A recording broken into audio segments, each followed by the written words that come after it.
recognize this truck. Hey guys, how you doing? Hey Chris? How you doing, Tom? Good, excellent, man. Jamie, how are you? Fine, thanks. Welcome to Pumpkinfest. Hey, this is a rockin' little town. What's going on? This is Ontario's largest outdoor car show, and it's a fall festival. Giant pumpkins, it's huge. But we're down here on the main street as the old cars are coming in, and I've got to get this truck clean. The growers' tent areas, they do the weigh off for the giant pumpkins. They have giant gourds, giant squash. So if you're into big vegetables, that's where you got to be. If you're into old cars, this is where you have to be down here. Well, Jamie, where are you going to take us to first? Well, Tom, I think we'll go up to the village, and we'll see some of those big pumpkins coming in to be weighed. Good. We've actually had 3 world record-breaking pumpkins weighed in at this festival. Well, hey, what do you say we start up there and take a look around while we're going? Sounds good to me. All right. Thanks. See you guys. All right, we'll see you later, Chris. Don't work too hard. You missed a spot. Chris would have to finish shining up his truck for the big event, and we would leave with Jamie Everett from Bruce County Tourism, who would be our guide on another great fall adventure in Port Elgin, Ontario. Not only would we be attending some of the great festivals, we would be going canoeing on the famous Saugeen River, hiking at McGregor Point Provincial Park, and ending our days with a fine dinner and a beautiful sunset on Lake Huron. Production of Great Getaways is made possible by Rocky's Great Outdoors. Located in Burton, Michigan, Rocky's carries a complete line of motorcycle, snowmobile, camping, and hiking gear, including canoes and kayaks. State Building Company, serving mid-Michigan for over 50 years, with quality windows, insulation, roofing, and siding, including complete residential and commercial remodeling. Port Elgin has always been a tourist destination. Evidence of this started in the 1880s with passenger boats, largely from the U.S., visiting the area. The town was named after James Bruce, 8th Earl of Elgin and Kincardine, who was Governor General of Canada from 1846 to 1854. Tourism continues today in Port Elgin as one of the town's main industries. Thousands of visitors come to the area for year-round recreation to participate in the festivals such as the Pumpkinfest and its famous antique and classic car show, both of which we will be attending. Pumpkinfest Village is a must-see when you're traveling through this part of Ontario in the fall. Now it has a lot of the normal things that you'll find at most fall fairs, like the amateur singing contest where you may find a diamond in the rough or some crooners that are better left in the shower. But it's all in fun. Cottage Life magazine has called Port Elgin Pumpkinfest one of the wackiest events in Ontario. There are games for the kids and rock climbing for all ages. They have the elephant rides, and after that the elephant challenged all the kids in the park to a tug-of-war. There were a lot of kids, but they were no match for this giant pachyderm. The thing that makes this festival different than any of the others I've been to before were the fruits and vegetables. What's so different about the pumpkins here than anywhere else? Here they had to be moved by a forklift. They were the biggest pumpkin pie filling I'd ever seen. We're talking 800 to 900 pounds. Well, Jamie, you brought us over to the high school, and this is where a lot of the festival is actually going on. There's a lot of tents set up and a lot of different things happening here by the looks of it. What exactly is going on? Yes, Tom. Right behind us is the grower's tent where all the pumpkins are being brought in as we speak to be weighed. And hopefully we'll get a record breaker here this year. Those are some pretty good sized pumpkins. I know. This Pumpkinfest is one of the top 50 events in Ontario. Really? Yes, it's a 21st annual year this year, and I think by the looks of the pumpkins we're going to have a great event. It really looks like it. Now, keeping in mind, we're up here on the Bruce Peninsula. We're in a small town up here. It's amazing that all the people that are coming in here today to be at this event. Now, what is it, 2-day event? It's a 2-day event. Yes, we'll get over 60,000 people over the 2 days. Now, I've seen big, but nothing like this. Just incredible. These folks even have their own association, Giant Vegetable Growers of Ontario. As we walked through the weigh-in tent, excitement and anticipation filled the air. Would the next one weighed be the new world record? I don't know if it was a world record, but the winner this year weighed over 1,200 pounds. Now, what could be better than a giant pumpkin? How about a giant pumpkin carving? I'll never complain about carving on Halloween again. We joined right in the festivities and built our own scarecrow. First we made the face and added the body, stuffed it with straw, and ta-da! Our own scarecrow. But it doesn't look very scary. Everyone was having a great time at the fair. We stopped and watched the children getting their picture taken with the fair mascots who were decked out in all the Pumpkinfest colors. And Jamie couldn't resist the clown with the balloons and sweet talked him into building her a balloon hat. Looks great, Jamie. Well, we had to move on. We were off to the Antique and Classic Car Show. The Port Elgin Classic Car Show is a dazzling display of over 1,000 classic cars that line the downtown streets. As we walked down these historic streets, we found old cars in every alley and on every street. They come from every year and every car manufacturer. Some of these companies are still around and some aren't.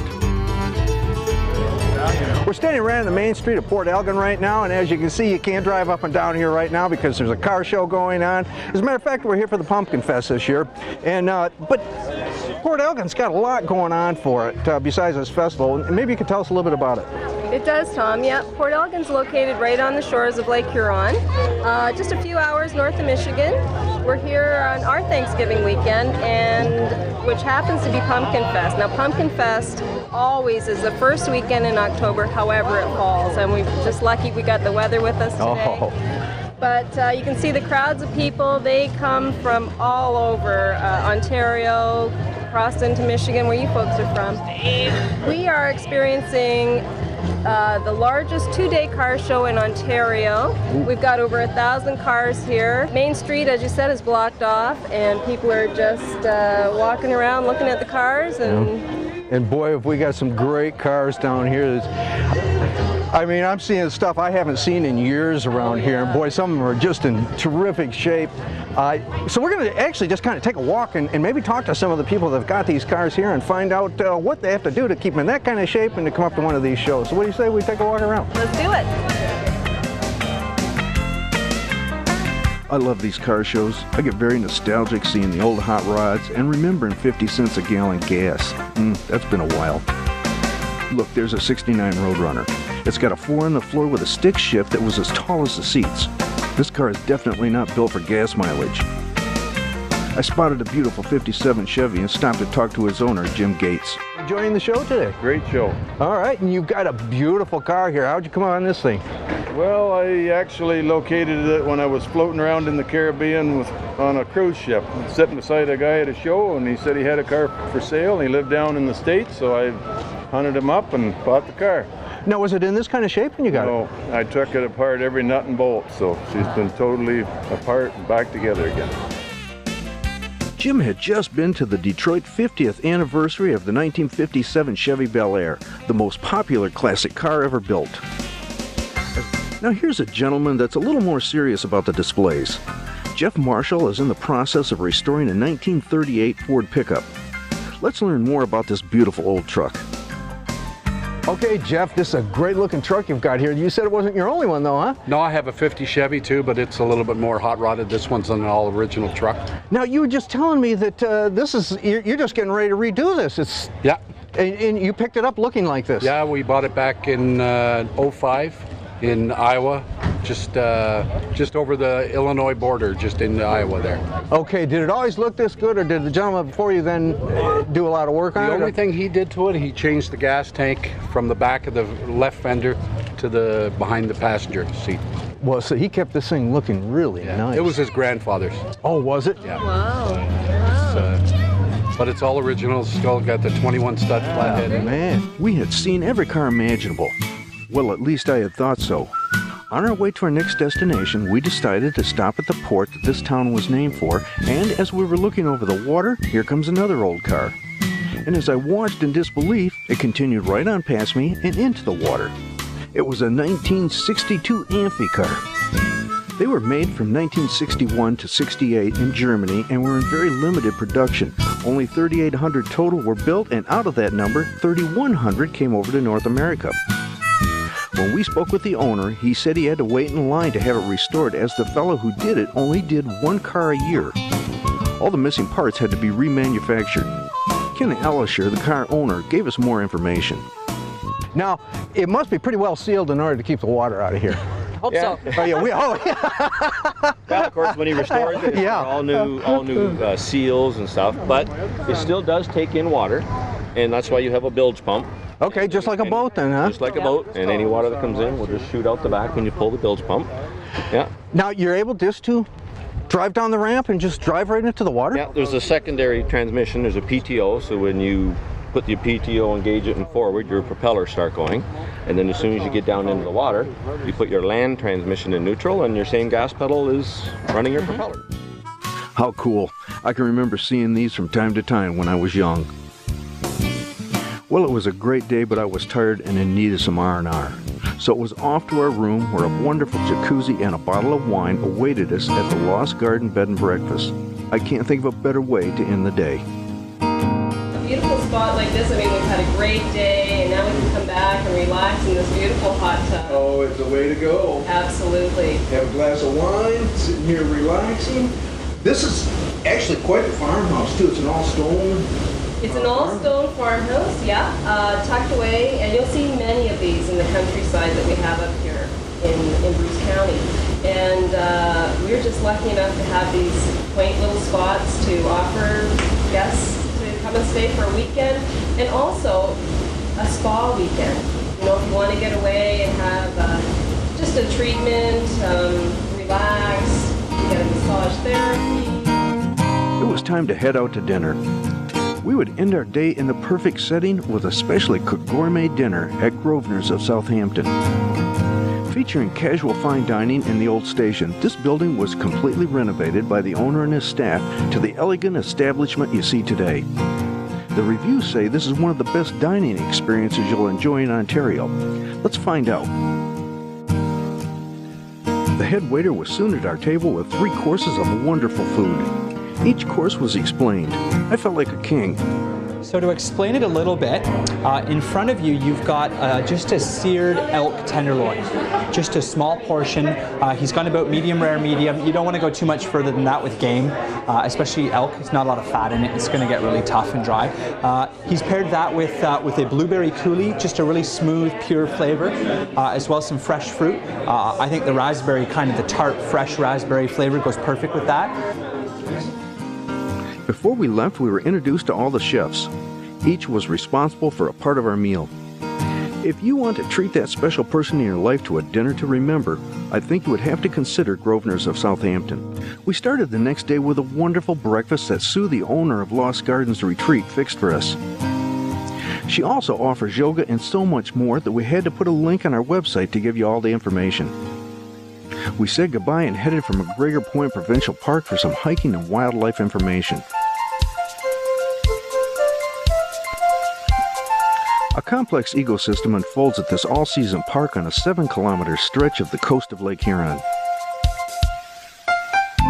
Guided walks by the shore and through the silver maple swamps, cattail marshes, ponds, fens, and bogs reveal unusual inhabitants. Carnivorous plants make this their home. Rare dwarf lake iris and the elusive spotted turtle appear in the spring. Migrating birds, including the black-crowned night heron and the American egret, stop here to snack.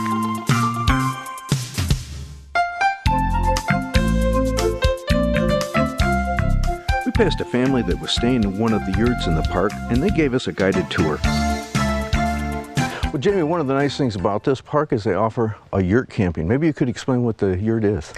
A yurt, Tom, is a tent on a frame. It's an octagon shape. It's got a door on it, and the nice thing about it, it's got hydro. Right, Jamie. These are excellent inside. Look, we've got some nice beds in here. We've got some bunk beds. We've got racks to put stuff on. We've got a little heater over here. We've even got a little kitchen table that we can sit at and eat. Isn't that nice? This is really sweet. And the nice thing about it, Tom, is these are available year-round. So people can come up in the wintertime if they want to use the cross-country ski trails, maybe do some snowshoeing. It's open, as I said, year-round, so open to the public. And probably the only thing I'm not seeing is water, but we've got some pumps outside, so you have access to water, and you've just got all the facilities here. So it's a great place. Let me say we move on. Okay. We've met some people that are out here actually camping in this yurt. And Terry, is this your first time at the yurt? First time at McGregor Point, yes. Okay, and what do you think of camping this way? Oh, it's great. It's great. You know, when it rains, you stay dry. You know, you've got electric heat in there. It's very nice. So you've got the bikes out, so you've found some places to ride? McGregor Point is known for bike trails, and they're very Very relaxing, very hard trails, easy to ride. Leaving the campground behind, a couple of volunteers from the group Friends of the McGregor Point Provincial Park would take us on a guided tour and would tell us everything from the types of birds you would see to where the best spots are to see them. Are we going to see other water in the park besides what we've got here? Oh yes, we have Turtle Pond, we have Ash Swamp, we have The marl. the marl, yeah, and then you have Lake Huron. So water all over the park. Well, I know as we look out across here, it's almost just a little bit hard to see because there's so much brush and a lot of dead trees, and it's kind of interesting looking from here, but I would like to see it maybe from the overlook. We can get a better look at it from there, huh? Super. So why don't we go ahead then and we'll walk to that and take a look and show everybody. We've made it to the top of the platform. It's actually not that far to get to the top. It's easy to do. The trail was real nice coming out here, and we've got a nice overlook of the wetlands area that's out here. And as you can probably have seen, there's other people out here right now with cameras and binoculars and looking at some of the bird species out there. There's actually a placard here too that lists some of the birds that you'll see out here, but there's probably a lot of others that come out here too that you'll see out here. Oh yes, in the spring we come out quite a bit. We watch the common yellowthroat and the yellow warblers, and we get excited if we see a great egret sitting out here. We're always looking for wood ducks. When we come to this area, we always try to find time to do some canoeing. Jamie had set up a trip with Tim Thorne of Thorncrest Outfitters. Tim has become a personal friend and is always taking us on some new adventure.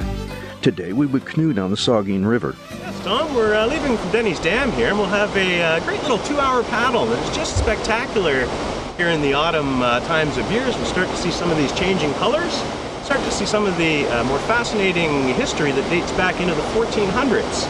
At one of our passings of the Saugeen First Nations Amphitheater.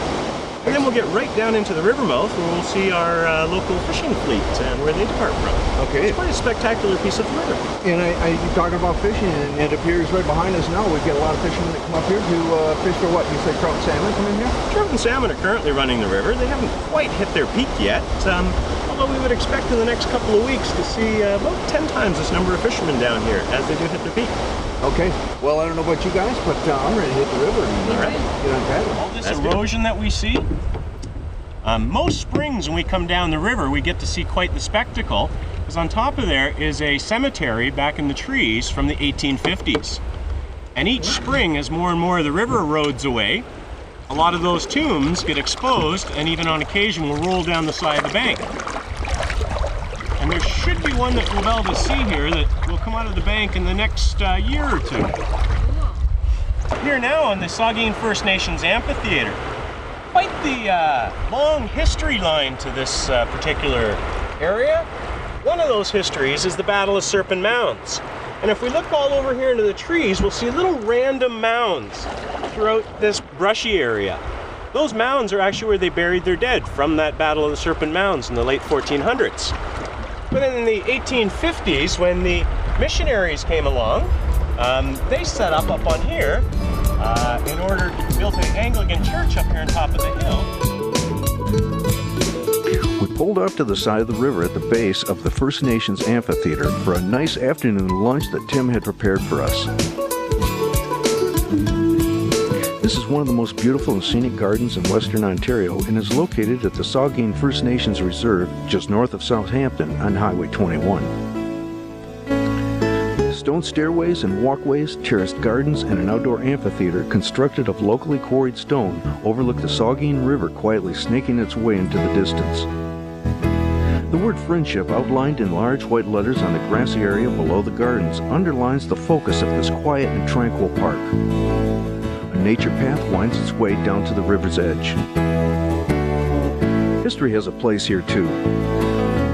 The church is the site of the signing of the Indian Treaty.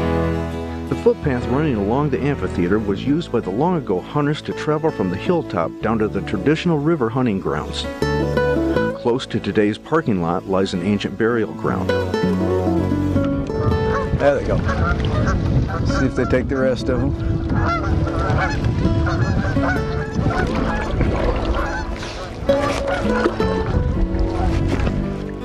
You guys took care of us. We went through some rapids out there. It was a lot of fun, but it was, you know, you're kind of wondering sometimes whether you're going to get through it or not. And Great trip down the river right there. That's a beautiful area in the river. Is this one of your normal trips? This is quite regular for people to come down this stretch of the river. And one of the fascinations is they get to paddle right out to Lake Huron. Okay, and that is nice, and we can almost see it right here. We see one of the bridges going through town, and it isn't much more of a paddle than to get out onto Lake Huron from here. A couple of minutes from here. Sure. Now, you've got all kinds of trips that you do down the Saugeen. What are some of them you could tell us about? Well, you can do anywhere from 2 hours to 4 days on your own, or you can even do bed and breakfast stays along the route, where you could do anywhere from 2 to 4 days staying in bed and breakfast along the route for those that don't like to camp on the ground. Well, that'd be sweet. So it's just a great trip, and we really appreciate you guys' help taking us down today. We had a good time. It's a beautiful stretch of the river to try. Come on up, do it for yourself. We would get a chance to clean up and be back on the road as Jamie still had a couple of surprises in store for us. Our first stop would be at a fruit store just outside of town where we'd learn more about these autumn delights from the owners. We actually grow 27 different crops, but starting with asparagus through all the berries, raspberries, strawberries, and then peas, beans, and melons, tomatoes. And then at the end of the season, we harvest gourds, squash, and Now is your shop open all year round then? No, our shop opens with the asparagus, usually mid-May, and closes at Halloween with the end of the pumpkin sales. Okay, you must get a lot of people out here. How many pumpkins are you growing? Well, we're growing around 10,000, I would think, about 10 acres of pumpkins. Wow, that's a lot. Yeah, well, takes a lot of pumpkins.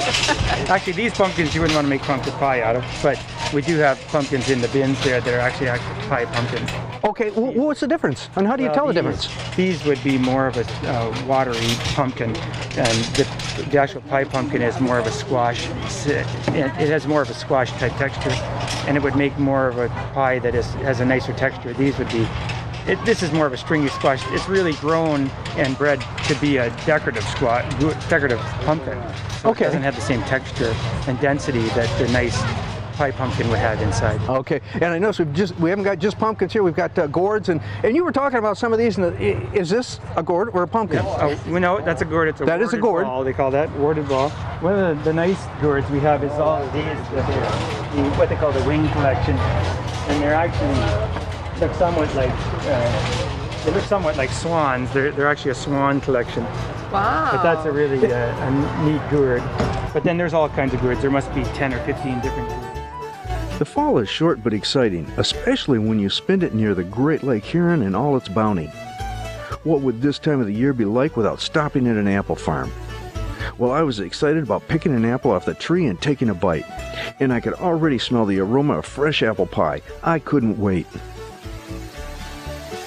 I'm with Steve Smith right now, and Steve and his wife are the owners out here at the orchard. And Steve, it looks like this is the right time of the year to be out here. Oh, it's wonderful. I mean, sunshine and beautiful temperatures. So you can hear the families behind us picking apples, and they've done really, really well this year. I see there's a lot on the trees. Now, the ones behind us are ready to pick? Oh, absolutely. Yeah, those are Summerland Macintosh, and they're just at their peak of perfection right now. Now, is this a big orchard as orchards go? I don't think so. We only have 6,000 trees on about 7 acres, but that allows us to really look after them carefully, and so we really stress quality, and we get to each tree on our feet every year several times, and we can really look after them that way. Okay, and what type of apples do you have out here? We specialize kind of in two directions, a couple of really old varieties like Northern Spy and even the old Ontario Macintosh that are here, and then we go for a lot of the very new ones. A lot of people know us for Honeycrisp out of the University of Minnesota, which is a wonderful, wonderful apple for us, and we have a couple of Canadian apples as well from British Columbia, Aurora Golden Gala and Ambrosia. Okay, so there's good variety to pick from for people when they come out here. We try to make an environment we call it simple fun, so there's a fort for the kids to play on made out of straw and a few simple games, and we just try to make it so that you can have a nice day's outing, come for a few hours, get some good food, enjoy something from the bake shop, play a little bit, wander around. Well, that's about it for today's show, but if you'd like a guide to all the stops we made today, it's available from the number on your screen or at our website at greatgetaways.tv. Well, Jamie, I'd like to thank you for having us up here. We had just a terrific time. You know, this is a great place to come up to as couples or with the entire family. There's so much to see and do at this time of the year. Tom, thanks for coming, and we hope to have you back here real soon. Well, we hope everyone enjoyed the show. Thanks for watching, and we'll see you next week. Production of Great Getaways is made possible by Rocky's Great Outdoors. Located in Burton, Michigan, Rocky's carries a complete line of motorcycles, snowmobile, camping, and hiking gear, including canoes and kayaks. State Building Company, serving mid-Michigan for over 50 years, with quality windows, insulation, roofing, and siding, including complete residential and commercial remodeling. Forward Corporation, operating over 30 complete convenience centers, motels, and restaurants across Northeast Michigan.